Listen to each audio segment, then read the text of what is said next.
I don't want to give up. I never want to give up, but sometimes you have to.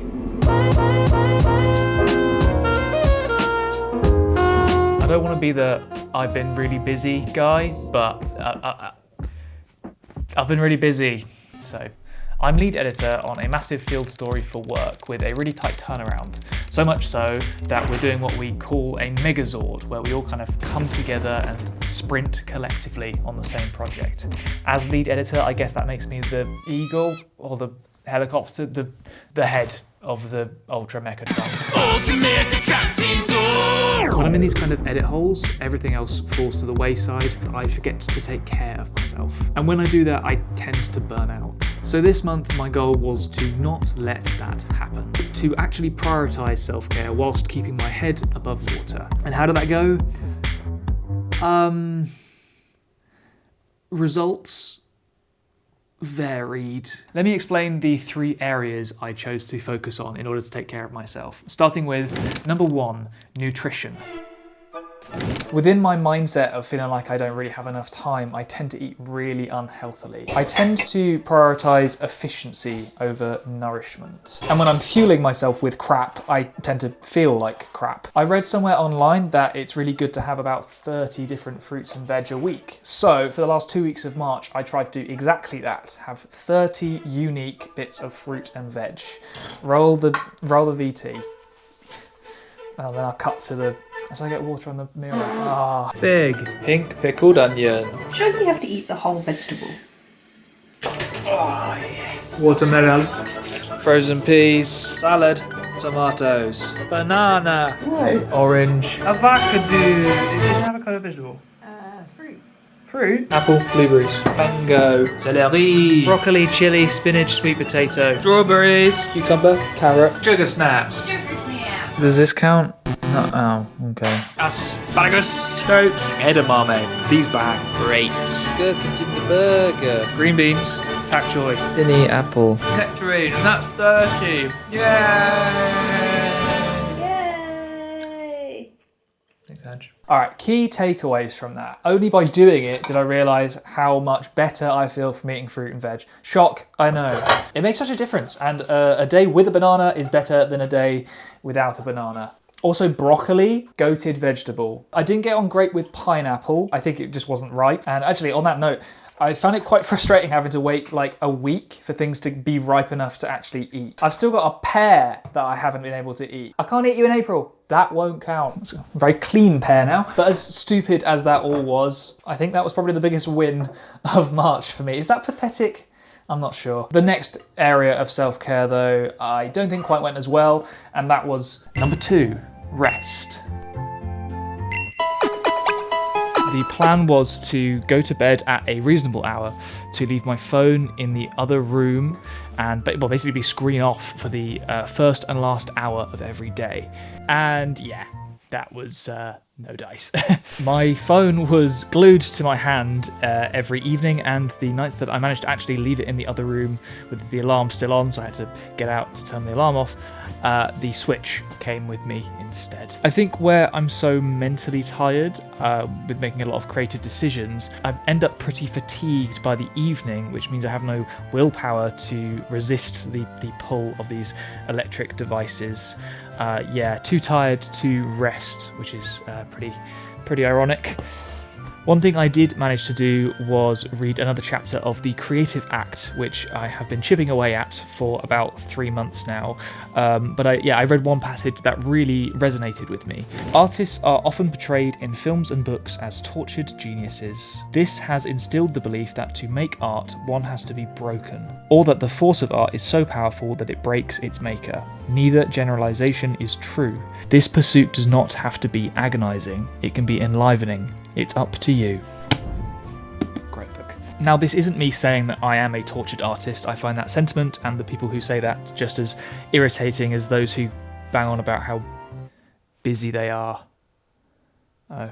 But what I can't help but notice is that when I'm on these big important projects, I do tend to fall habitually into entropy. I let the chores stack up into piles that completely overwhelm me. However, I am so much better than I used to be when it comes to sleep. When I think back to editing PMS, I would just refuse to do anything until the project was done, and sometimes I'd not even allow myself to shower or even shave until I had finished it, telling myself that I wasn't allowed to look after myself until I'd finished this thing. And of course, I'd pull all-nighters. Even when I was first doing freelance editing, I would pull these all-nighters, typically on deadline days. I'm glad to say that I don't do that anymore. I actually can't remember the last time I pulled an all-nighter, but I imagine it was about 3 years ago. And my work hasn't got worse because I've stopped torturing myself. In fact, it suffers more when I don't treat myself kindly, when I overthink it or second-guess myself. Sleep hygiene is something I still really struggle with. I still struggle with staying up too late, feeling like I've not done enough to deserve rest, I guess. But by looking back, I realise I've come a lot further along than I thought I had. If it's not working, then, just give up, This kind of age, I think it's probably best just to give up.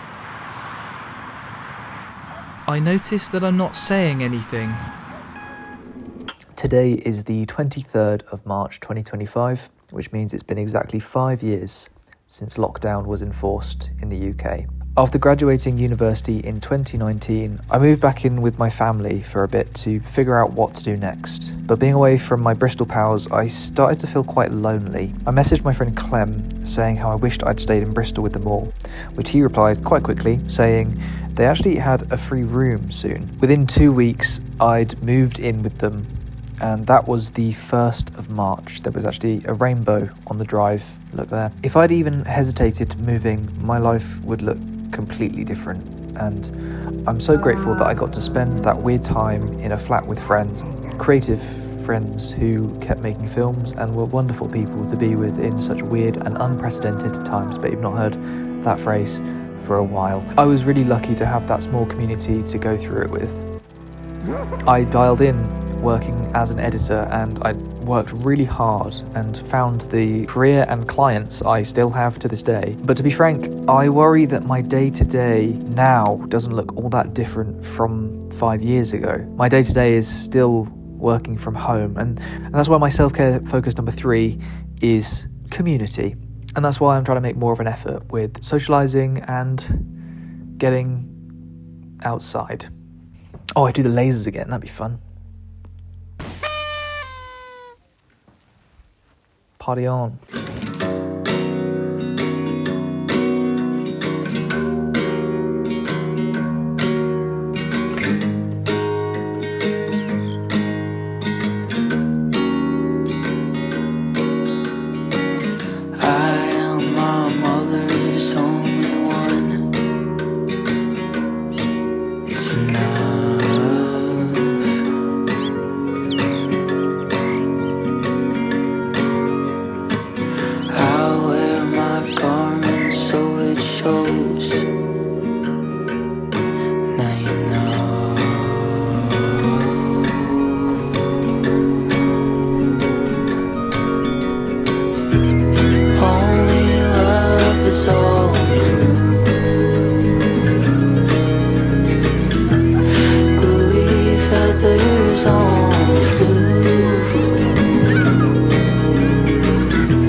Life is just the gaps between doing the laundry, isn't it?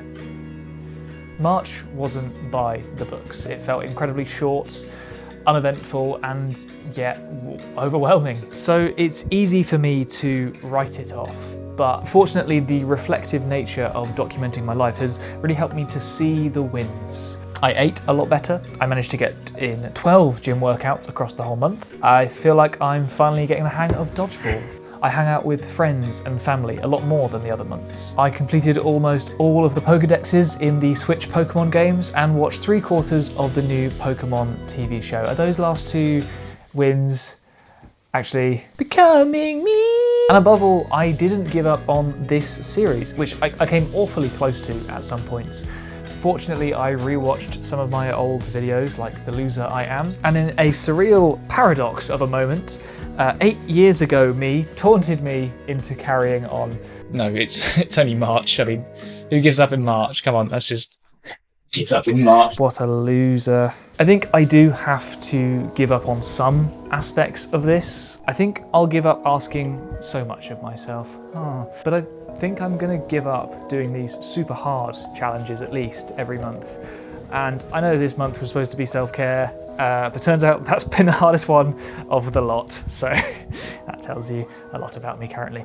And above all, I think I'm going to avoid going against the things that fascinate me in order to focus on a predetermined thing that I want the month to be about. I cannot fight the current hyperfixation, wanting to catch them all in order to like meditate.